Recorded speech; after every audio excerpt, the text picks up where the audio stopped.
ಈ ಹುಚ್ಚು ಮನುಷ್ಯ ಸ್ಮಶಾನದಲ್ಲಿ ಸಮಾಧಿ ತೋಡೋ ಕೆಲಸ ಮಾಡ್ತಾ ಇದ್ದ.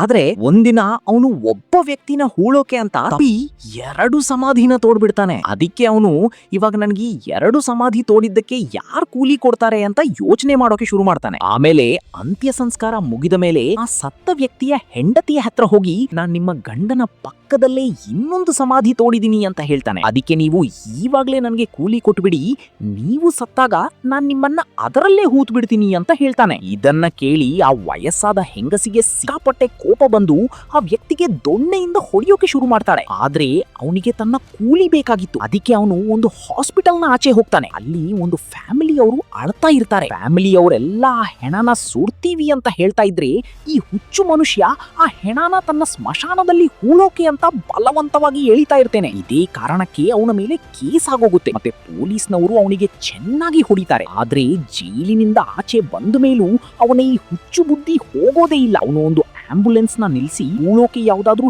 ಹೆಣ ಇದೆಯಾ ಅಂತ ಕೇಳೋಕೆ ಶುರು ಮಾಡ್ತಾನೆ. ಆಗ ಆ ಡ್ರೈವರ್ ಕೂಡ ನಾನು ಆ ಹೆಣನ ಮನೇಲೇನೆ ಮರ್ತು ಬಿಟ್ಟು ಬಂದಿದ್ದೀನಿ ಅಂತ ಹೇಳಿ ಅಲ್ಲಿಂದ ಹೊರಟು ಹೋಗ್ತಾನೆ.